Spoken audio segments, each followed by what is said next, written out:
Bismillahirrahmanirrahim. Assalamualaikum warahmatullahi wabarakatuh. Perkenalkan, nama saya Fikri Yunanto dari Prodi Teknik Mesin STT Wiwotomo Purwokerto. Di video kali ini saya akan mengkritik sesuatu bencana alam yang terjadi di Indonesia, khususnya daerah Sumatera, Aceh hingga Lampung. Berikut ini adalah video dari bencana alam tersebut. Spirit, lead me where my trust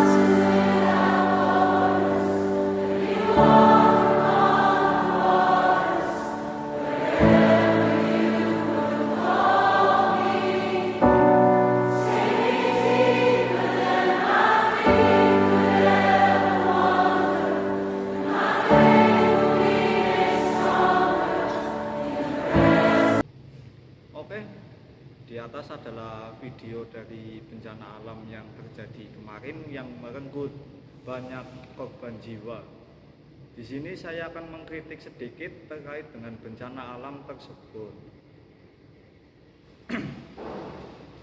Bencana banjir di wilayah Sumatera dari Aceh hingga Lampung bukanlah sekedar insiden tahunan akibat curah hujan tinggi, melainkan sebuah manifestasi dari kegagalan struktural dan kebijakan dalam pengelolaan lingkungan dan tata ruang.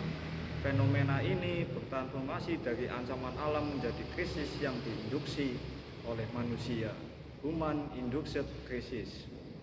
Berikut adalah poin-poin utama dari kritikan bencana alam tersebut. 1. Kegagalan konservasi dan deforestasi masif. Hilangnya daya serap, pembukaan hutan primer terutama untuk perkebunan monokultur skala besar, sawit dan HTI, serta aktivitas penambangan ilegal telah menghilangkan fungsi alami hutan sebagai spons raksasa yang menahan air hujan. Ketika hutan hilang, air langsung mengalir ke permukaan tanah dan membawa sedimen. Alih fungsi kawasan lindung.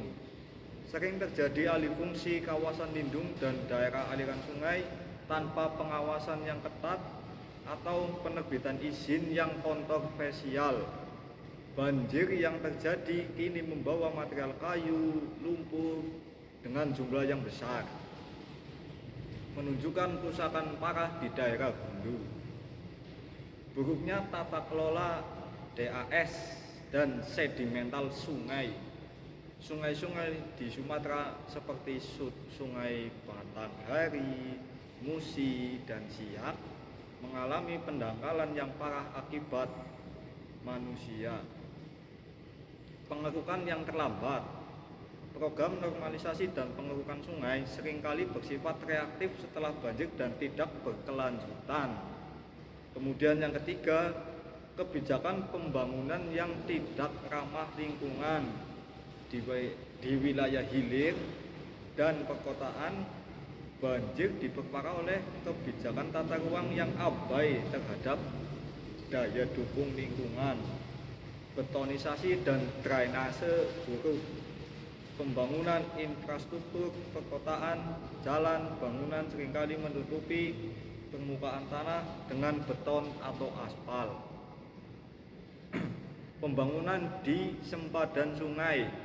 Maraknya pembangunan perumahan dan infrastruktur di sempadan sungai bantaran mempersempit jalur air, memaksa sungai meluap ke permukiman. Yang keempat, lemahnya mitigasi dan kesiapan bencana. Meskipun banjir adalah bencana berulang, upaya mitigasi dan kesiapan masyarakat sering terlihat lemah. Kemudian peringatan dini yang tidak efektif. Sistem peringatan dini early warning system seringkali tidak menjangkau masyarakat terpencil. Rehabilitasi yang lambat. Kemudian banjir Sumatera adalah utang lingkungan yang harus dibayar mahal oleh masyarakat akibat kebijakan eksploitasi sumber daya alam yang terfokus pada keuntungan jangka pendek. Kritikan tegasnya adalah pemerintah pusat dan daerah harus segera melakukan moratorium penghentian sementara izin baru di kawasan hutan primer dan DAS, serta merevisi total tata ruang yang selama ini memberikan toleransi pada kerusakan lingkungan. Bencana ini menuntut bukan hanya bantuan darat, tetapi transparansi total terhadap izin, konsesi di hulu, dan restorasi ekosistem yang berani dan terstruktur.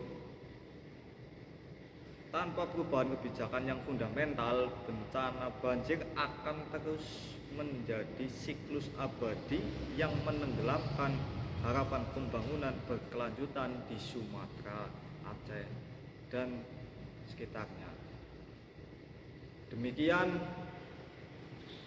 kritikan dari saya. Apabila ada tutur kata yang kurang berkenan, saya mohon maaf yang sebesar-besarnya. Terima kasih. Wassalamualaikum warahmatullahi wabarakatuh.